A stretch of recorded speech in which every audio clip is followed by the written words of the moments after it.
नमस्कार, India news Madhya Pradesh Chhattisgarh देख रहे हैं आप। बड़ी बहस छत्तीसगढ़ में आपका स्वागत है। आपके साथ मैं हूं मोनिका जायसवाल। आरएसएस प्रमुख मोहन भागवत के सॉफ्ट हिंदुत्व वाले बयान को लेकर अब छत्तीसगढ़ में भी सियासी हलचल तेज हो चली है। दरअसल आरएसएस प्रमुख मोहन भागवत ने नागपुर में तृतीय वर्ष प्रशिक्षण के दौरान कहा कि भारत किसी एक पूजा एक भाषा में विश्वास नहीं करता, क्योंकि हम सभी एक ही पूर्वज के वंशज हैं। हर मस्जिद में रोज शिवलिंग क्यों देखते हैं, झगड़ा क्यों? वो भी एक पूजा है जिसे उन्होंने अपनाया है। वहीं मोहन भागवत के बयान पर अब छत्तीसगढ़ का सियासी पारा हाई हो चला है। सीएम बघेल ने जम्मू कश्मीर में टारगेट किलिंग का मुद्दा उठाया। बघेल ने कहा कि लोगों को सुरक्षा क्यों नहीं दे पा रहे, हिंदू मारे जा रहे हैं, भाजपा खामोश क्यों है।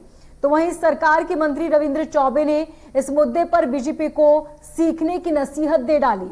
उन्होंने सरकार पर सांप्रदायिकता को बढ़ावा देने का आरोप लगाया। साथ ही उन्होंने ये भी कहा कि आरएसएस की बात अगर बीजेपी मानती है तो अच्छी बात है। तो आज इसी मुद्दे पर हम बातचीत करेंगे। हमारे साथ मेहमानों का एक खास पैनल जुड़ेगा, लेकिन उससे पहले मोहन भागवत ने क्या कुछ कहा, सुनिए।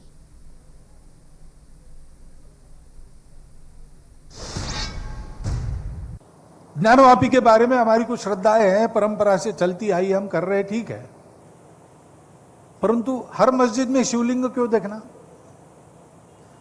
अरे भाई, वो भी एक पूजा है, ठीक है, बाहर से आई है, लेकिन जिन्होंने अपनाई है वो मुसलमान, वो बाहर से संबंध नहीं रखते, ये उनको भी समझना चाहिए। यद्यपि पूजा उनकी उधर की है, उसमें वो रहना चाहते तो अच्छी बात है। हमारे यहां किसी पूजा का विरोध नहीं, सबकी मान्यता और सबके प्रति पवित्रता की भावना है, परंतु पूजा वहां की होने के बाद भी वंशज वो हमारे प्राचीन सनातन काल से चलते आए ऋषि मुनि राजा क्षत्रियों के पूर्वज है। ठीक है, प्रतीकात्मक कुछ हमारी विशेष श्रद्धा थी, ऐसे स्थानों के बारे में हमने कहा, लेकिन रोज एक मामला निकालना नया, ये भी नहीं करना चाहिए। हमको झगड़ा क्यों बढ़ाना है? अपनी संविधान सम्मत न्याय व्यवस्था को पवित्र सर्वश्रेष्ठ मानकर उसके निर्णय हमको पालन करने चाहिए। उनके निर्णयों पर प्रश्न चिन्ह नहीं लगाना चाहिए। भूपेश बघेल और मंत्री रविंद्र चौबे ने क्या कुछ कहा है? कि ये जो 370 है और ये सब हटा देने से, इस 3 राज्यों में बांट देने से, विशेष जो उनको दर्जा मिला हुआ था वो सब समाप्त करने के बाद से सब ठीक हो जाएगा। सब कुछ हट गया, फिर अब स्थिति सामान्य क्यों है? जब इनको कश्मीर फाइल देखने की फुर्सत थी और आज जब हिंदू मारे जा रहे हैं तो फिर मौन क्यों है भारतीय जनता पार्टी, आरएसएस के लोग? तो महत्वपूर्ण बात तो यही है कि इनकी जो रणनीति है वो पूरी तरह से फेल हुई है।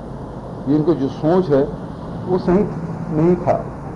यदि सही होता तो ये लोग तो पहले कहते थे अब 370 हट गया, वहां से सब कुछ ठीक हो गया, अब जाके कश्मीर में जमीन खरीदेंगे, मकान बनाएंगे, ये सब बात करते थे और भी बातें करते थे। खट्टर जी तो और उससे आगे निकल गए थे। आरएसएस प्रमुख परम आदरणीय मोहन भागवत जी का स्टेटमेंट हम सब लोगों ने देखा है। वर्तमान हालत में देश की जो परिस्थितियां हैं, लगातार सांप्रदायिकता को आगे बढ़ाने का काम देश की वर्तमान सरकार कर रही है। ज्ञानवापी से लेकर के सारे मस्जिदों में अब लोगों की मांग हो रही है कि आक्रांता आए थे और सारे मंदिरों को मस्जिद बना दिया गया है। ऐतिहासिक प्रमाण किसका क्या है इसको कोई नहीं जानता, और जिन परिस्थितियों का देश में निर्माण हो रहा है, तो ये विभाजनकारी शक्तियों के द्वारा ऐसा करने का प्रयास देश को नुकसान पहुंचाने का प्रयास है। और आदरणीय मोहन भागवत जी के अगर बयान पे ऐसा हम लोग मान के चलते हैं कि आरएसएस जो कहती है भारतीय जनता पार्टी उसी को करती है, तो शायद संघ प्रमुख आदरणीय मोहन भागवत जी के बयान के बाद देश में जो वातावरण दूषित हो रहा है उसको अगर भारतीय जनता पार्टी अपना रोकने में अगर सफल हो जाती तो मैं समझता हूं कि इस बयान का कोई अर्थ। और हमारे साथ मेहमान जुड़े हैं, कांग्रेस प्रवक्ता प्रीति उपाध्याय हमारे साथ जुड़ी हैं और बीजेपी नेता उमेश घोरमोड़े, साथ ही के शर्मा जो कि वरिष्ठ पत्रकार हैं। सबसे पहले उमेश जी आपके पास आना चाहूंगी, और आपने जिस तरीके से सुना कि मोहन भागवत जी ने जो बयान दिया है उसमें उन्होंने कहा कि झगड़ा आखिर क्यों करें, आखिर क्यों हर मस्जिद के अंदर हम शिवलिंग ढूंढ रहे हैं, आखिर जो वो कह रहे हैं उनके जो उन्होंने जो बयान दिया, क्या आप उस पे आप उसी कदम पे चलेंगे जो मोहन भागवत ने कहा है? देखिए, मुझको लगता है कि जिस प्रकार का बयान आदरणीय मोहन भागवत जी का आया है, उस आधार पे तो पूरे देश को चलना चाहिए और पूरा देश उसी आधार पे चलता है कि भैया अगर कोई विषय है तो आपको न्यायपालिका कानून के ऊपर आपको भरोसा होना चाहिए। नहीं, और उन्होंने भारतीय ये भी जनता कहा, पार्टी हमेशा उन्होंने ये भी कहा कि क्यों हम हर मस्जिद में शिवलिंग ढूंढ रहे हैं, यानी कि हम मान लें कि वहां पर वो शिवलिंग नहीं है जिसको लेकर लगातार हर कोई कह रहा है। तो क्या आप उनकी इस बात से भी एग्री करते हैं? बहुत कम।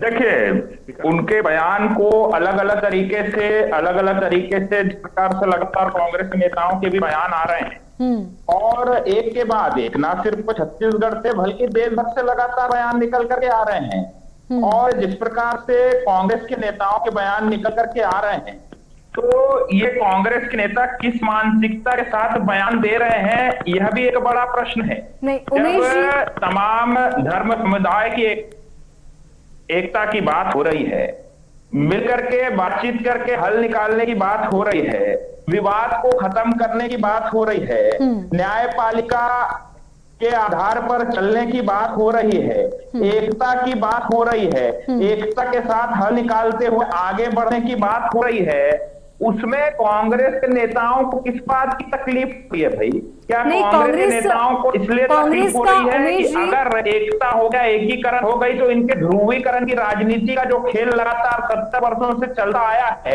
उसमें खलल पड़ जाएगी, इनके ध्रुवीकरण की राजनीति का जो प्रोपोगंडा है वो खत्म हो जाएगा। क्या कांग्रेस के नेताओं को इस बात का भय सता रहा है? और इस बात से जिस प्रकार से धारा 370 को जोड़ना और कश्मीर की स्थिति को जोड़ने का जो काम कांग्रेस के नेता कर रहे हैं, वो कौन सी राजनीति करने का काम कर रहे हैं भाई? कांग्रेस का, उमेश जी, कांग्रेस का कहना है कि बीजेपी को संघ से सीखने की जरूरत है। मोहन भागवत ने जो कहा वो बिल्कुल ठीक है, अगर बीजेपी क्या उस बात को मानेगी, सवाल ये है। देखिए, मैं तो समझता हूं कि संघ का अनुसरण तो सभी लोगों को करना चाहिए, क्योंकि वहां से जो बातें निकल करके आती है वो देश हित की बातें निकल करके आती है, देश की एकता की बातें निकल करके आती है, अखंड भारत की बातें निकल करके आती है, और भारतीय जनता पार्टी तो उस आधार पर आगे बढ़ती ही है। और यदि कांग्रेस भी अगर उससे थोड़ा सीख ले लेगी, बयानों का जहर घोलना बंद कर देगी, तो मैं समझता हूँ सारा विवाद खत्म हो जाएगा। और छत्तीसगढ़ के जो तमाम कांग्रेस के नेता है जो लगातार बयान दे रहे हैं, उनको तो उससे सीख लेना चाहिए। यानी आप, उन्होंने जो भी बातें कही, आप उस बात से, सारी बातों से एग्री करते हैं? भाई, उन्होंने कहा, उन्होंने न्यायपालिका पर भरोसा रखने की बात करी, न्यायपालिका कानून और संविधान से आगे बढ़ने की बात करी, और अगर बातचीत से कोई हल निकलता है तो उसमें गलत क्या है? बल्कि तमाम लोगों को तो इस बयान की सराहना करनी चाहिए और एकजुटता की दिशा में जो गंगा जमुना तहजीब है उस दिशा में देश को आगे बढ़ना चाहिए। उन्होंने कहा कि मस्जिद में शिवलिंग ढूंढना बंद कर दीजिए, क्या इस बात से भी आप एग्री हैं? देखिए, उन्होंने इस बात के साथ ये भी कहा कि न्यायपालिका वाला जो विषय है, और न्यायपालिका की तरफ तो हमको कानून और जो संविधान है इस देश में उसका पालन करना चाहिए। उनकी बातों का सार यही निकल करके आता है कि भैया इस देश में संविधान और कानून से ऊपर कुछ भी नहीं है। उमेश जी, मेरा सीधा सा सवाल है, उन्होंने कहा कि मस्जिदों में शिवलिंग ढूंढना बंद कर दीजिए, क्या आप उनके इस बयान से एग्री करते हैं, हाँ या ना?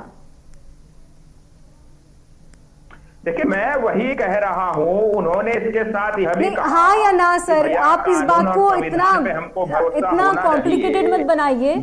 सीधे तौर कॉम्प्लिकेटेड वाला विषय नहीं है, हम कॉम्प्लिकेटेड नहीं बना रहे हैं। तो आप बोलिए, आप सीधे सवाल का सीधा जवाब दीजिए ना सर। मेरा सीधा सा सवाल है, उन्होंने कहा कि जवाब दे रहा हूँ, अगर मैं सीधा जवाब दे रहा हूं, आप ही बता दीजिए कि इस देश के अंदर में कानून और संविधान से ऊपर कोई चीज है क्या? और जब कानून और संविधान के आधार चलिए, पर ठीक आगे है। बढ़ने की बात ठीक अगर है। कह रहे हैं आदरणीय मोहन आप भागवत जी, तो उसमें आपने किसी को आप एक तकलीफ लाइन होनी फिक्स चाहिए। करके आए हैं, आप वही लाइन कहेंगे। सर सवाल कुछ और है, आप बात कुछ और कर रहे हैं। ठीक है, प्रीति जी हमारे साथ जुड़ चुकी हैं। प्रीति जी, जो मोहन भागवत ने कहा है कि साफ तौर पर उन्होंने कहा है कांग्रेस इस बयान को किस तरीके से ले रही है, क्योंकि इस बार एक सॉफ्ट हिंदुत्व वाला एक चेहरा नजर आया है मोहन भागवत के अंदर। मैं सबसे पहले तो उमेश जी को धन्यवाद देना चाहती हूँ कि इंडिया न्यूज के दर्शकों के सामने उन्होंने कबूला कि बीजेपी जो है वो आरएसएस के एजेंडा, आरएसएस की बातों को सिर्फ लेकर चलती है, संविधान को नहीं मानते, ये तिरंगा का सम्मान नहीं करते। ये इन्होंने आज कबूल लिया, जो कांग्रेस पार्टी हमेशा से कहते आई है कि ये तो नागपुर से कंट्रोल होती है इनकी सारी एक्टिविटीज। रही बात, देखिए देश के ज्वलंत मुद्दे हैं जिस बात पे हमारे आदरणीय मुख्यमंत्री जी ने भी कहा कि अर्थव्यवस्था चौपट हो रही है, बेरोजगारी चरम पर है, ऐसे मुद्दे।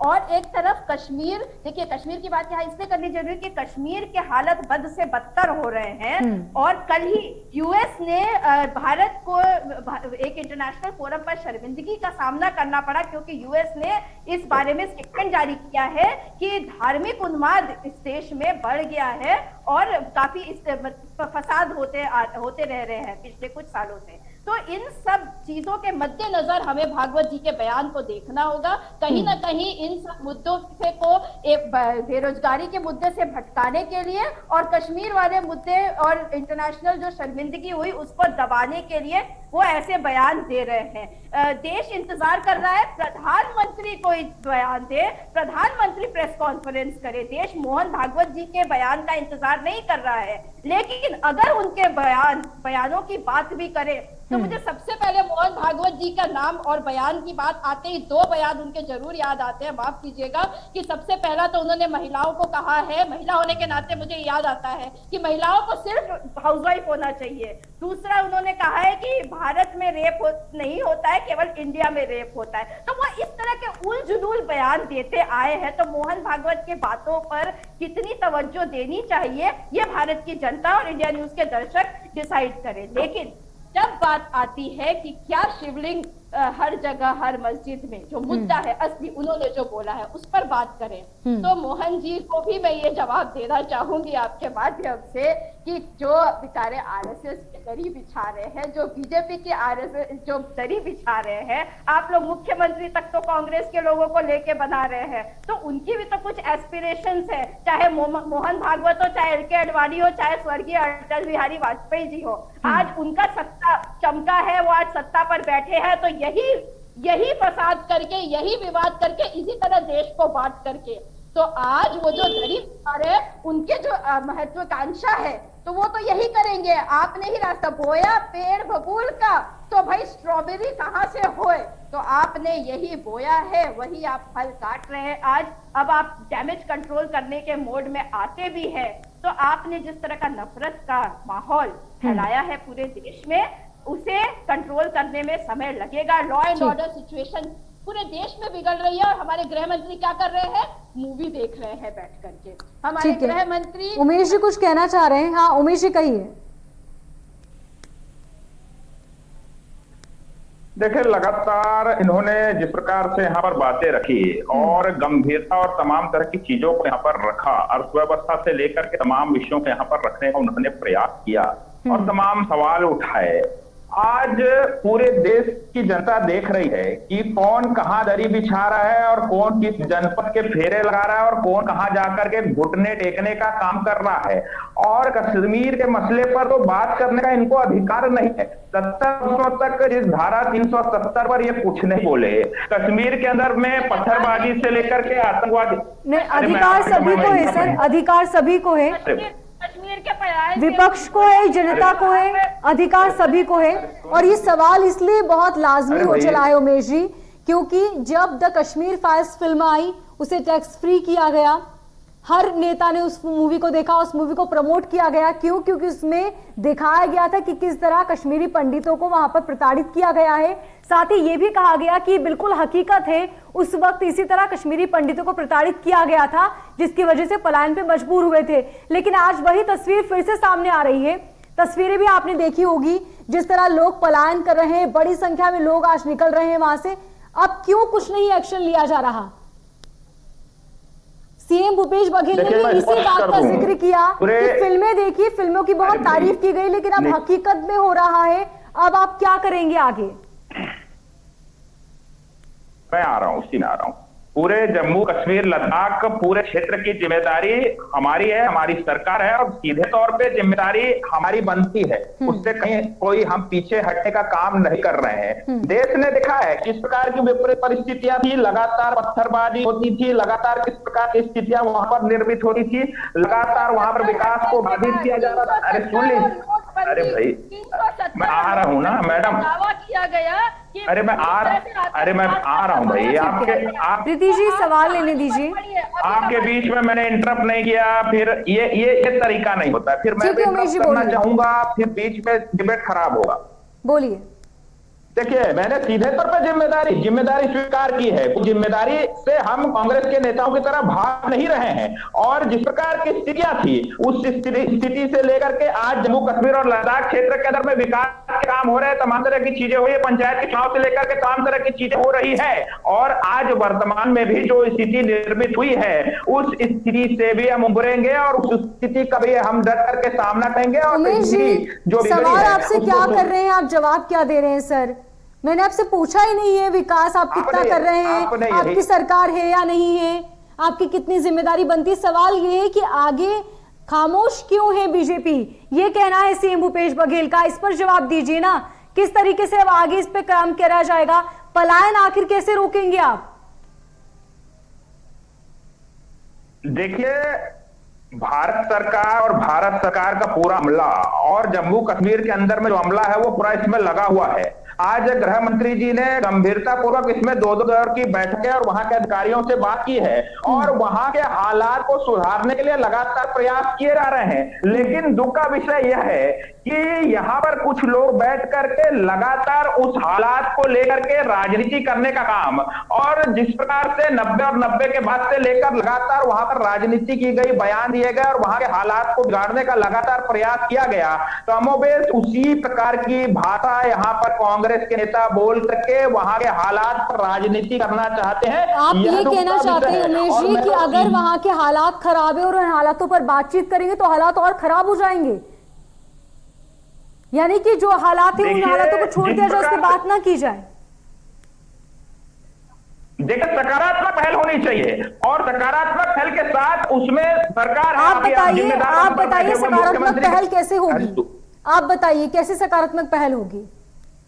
मैं वही बता रहा हूं। आप मुख्यमंत्री जैसे जिम्मेदार पद पर बैठे हुए हैं, आप विपक्ष के तौर पर भी आपके नेता तमाम लोग हैं, लेकिन उस पर आप राजनीतिक बजाय अगर सकारात्मक सुझाव देते, सकारात्मक सलाह देते तो ज्यादा बेहतर होता। लेकिन आप मोहन भागवत जी के बयान से लेकर के उसको धारा 370 से जोड़ करके कश्मीर के पलायन का, यानी कि बीजेपी और कांग्रेस से आप लगा रहे हैं, हाँ। तो समझा जा सकता है कि आप राजनीति को किस दिशा में ले जाने का प्रयास कर रहे हैं। यानी बीजेपी अब कांग्रेस से सुझाव मांग रही है, बीजेपी कांग्रेस के सुझाव का इंतजार कर रही है, कब कांग्रेस सुझाव दे और कब काम करे उसका इंप्लीमेंट करेंगे। उमेश जी, आप कांग्रेस से सुझाव का इंतजार कर रहे हैं क्या? कब कांग्रेस अपने सुझाव दे और कब इम्प्लीमेंट करें, उसके पहले नहीं किया जाएगा कुछ?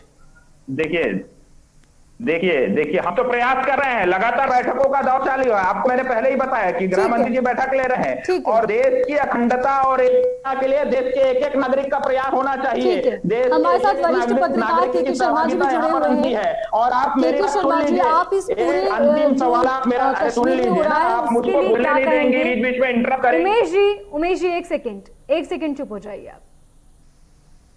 के शर्मा जी, जिस तरीके से हम देख रहे हैं लगातार पलायन जारी है और बड़ी संख्या में लोग पहुंच रहे हैं, लोगों के अंदर कश्मीरी पंडितों का साफ तौर पर कहना है कि हमें डर लगने लगा है कि कब हमारी हत्या हो जाए, हम रोज डर के साए में जीने को मजबूर है, और यही वजह है कि पलायन की तस्वीरें डेली सामने आ रही हैं। अब उसको लेकर किस तरीके से आगे किया जाएगा, क्योंकि जिस तरीके से जो हमने कश्मीर फाइल्स फिल्म में देखा कि किस तरीके से कश्मीरी पंडितों को दबाव बनाया गया, वो वहां से पलायन पे मजबूर हुए, आज वैसी ही तस्वीरें फिर से सामने आने लगी है। हेलो जी, के शर्मा जी, आप सुन पा रहे हैं मुझे? जी जी जी मोनिका जी, कश्मीर की हालत निश्चित रूप से अभी फिर हाल दयनीय फिर से हो रही है। हिंदू वहां से पलायन कर रहे हैं, चाहे बैंक अधिकारी का हो, चाहे मजदूरों का हो, और या शिक्षक की हत्या की जो बात आई है, वहां के लोग भयभीत हैं। तो वहां के वातावरण को ठीक करने के प्रयास, निश्चित रूप से जो बात प्रधानमंत्री जी कहते हैं कि विश्वास की बात, विकास की बात, सबको साथ लेके चलने की जो बात करते हैं, यही स्थिति पूरी तरह कश्मीर के हालात को दुरुस्त करने के लिए एक ज्वाइंट प्रयास की आवश्यकता है। सभी राजनीतिक दल और कश्मीर के क्षेत्रीय दलों को भी साथ में लेके, विश्वास में लेके काम करने की आवश्यकता है। वहां धर्म के आधार पर विभाजन करके आप वहां पे स्थिति को सामान्य नहीं कर सकते।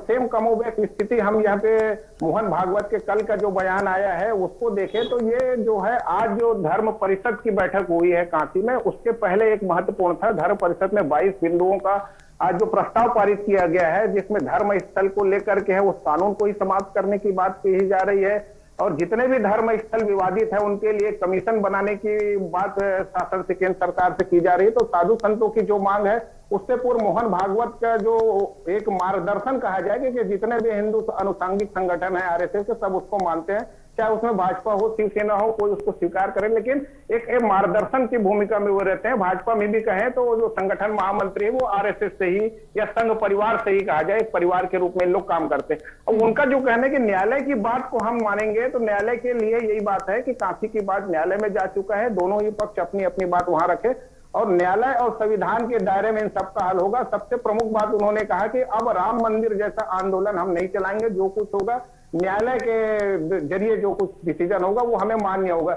ये मुझे लगता है ये दूसरे पक्ष को भी इस पर आगे आना चाहिए, और एक दोनों धर्म के नेताओं को चाहिए कि देश की सांप्रदायिक सौहार्द को बनाए रखने के लिए इस प्रकार से विवादों के जगह में, जैसे प्रीति जी कह रही हैं, देश की जो मूलभूत समस्याएं हैं, गरीबी, बेरोजगारी, महंगाई, इन सब की ओर ले जाने का प्रयास देश को करना चाहिए। और धर्म को लेकर विवाद के बजाय में हमको राष्ट्रीय।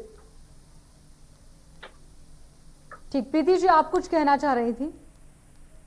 जी देखिए, उमेश जी जो बातें कर रहे थे, अगर बार बार वो बात आएगी, देखिए, क्योंकि मोहन जी का बयान जो है ऐसे समय पर आया है कि सबसे ज्वलंत मुद्दे जो है उसको दबाने की कोशिश, तो वो बात आएगी। तो ये जो बोल रहे थे कि कोशिश, इनके पास कोई रोड मैप नहीं है। आप उनसे बार बार प्रश्न कर रहे थे कि करेंगे क्या, ये बोल रहे हैं सरकार सकारात्मक। अरे भाई, कोशिश है तो एक पहले आप भी कर दीजिए। महंगाई की आप बात कर रहे थे, यहाँ पर वही कम करने बोल दीजिए मुख्यमंत्री भूपेश बघेल जी को, मुख्यमंत्री भूपेश बघेल जी को वैट कम करने बोल दीजिए। आप महंगाई पे बात कर रहे थे ना, जिम्मेदारी तो मुख्यमंत्री भूपेश बघेल जी की बनती है। मुख्यमंत्री भूपेश, जिम्मेदारी तो ये भी बनती है कि दूसरे पक्ष को भी पहल करने की बात करें। ठीक है सर। केंद्र शासित प्रदेश है कश्मीर, और जिम्मेदारी गृह मंत्री और प्रधानमंत्री की। अरे भैया, मैं यहाँ वैट कम करने की बात कर रहा हूँ, वैट कम करने की बात कर रहा हूँ। आप महंगाई पे बात कर रही थी ना, और जम्मू कश्मीर के पूरे जिम्मेदारी हमने लिया है, हम तो ले रहे हैं ना जिम्मेदारी। उमेश जी, आपको पूरा वक्त दिया था मैंने अपनी बात रखने का, अब बात सुन लीजिए सर, वक्त की कमी है। बोलिए प्रीति जी। जी, तो मोहन, हम तो सुन रहे हैं भाई, हमको भी दबाया गया था। शर्मा जी जो बोल रहे थे अभी कि मोहन भागवत जी अब बात कर रहे हैं सांप्रदायिक सौहार्द बनाए रखने की, तो भाई देश के माहौल बिगाड़ने का काम भी तो आरएसएस ने ही किया था, तो उनकी तो जिम्मेदारी बनती है। चलिए, लेकिन अभी से भी अगर वो जिम्मेदारी ले करके इस बात को, अच्छा एक प्रमाण दे दीजिए। ठीक, वक्त की कमी है। प्रीति जी बहुत शुक्रिया तमाम जानकारी के लिए। उमेश जी आपका ही बहुत शुक्रिया। के शर्मा जी आपका भी बहुत शुक्रिया। तो एक तरफ जहां पर बीजेपी बार बार इस बात का जिक्र कह रही है कि यहां पर कानून व्यवस्था की बात की, और जहां तक कश्मीर की बात है तो उसको लेकर बैठक की जा रही है और जरूर कोई बड़ा निर्णय लिया जाएगा। तो वही कांग्रेस का कहना है कि जिस तरीके से ये महज सिर्फ मुद्दों को भटकाने की कोशिश है, महंगाई, बेरोजगारी पर बात न करके इन सब मुद्दों पर बात की जा रही है ताकि जनता को भ्रमित किया जाए। आखिर में फैसला जनता का ही होना है कि आखिर किस तरह जनता इस पूरे सब्जेक्ट को लेती है और जो बयानबाजी चल रही है उसे किस तरीके से देखती है। फिलहाल मुझे दीजिए इजाजत और देखते रहिए इंडिया न्यूज।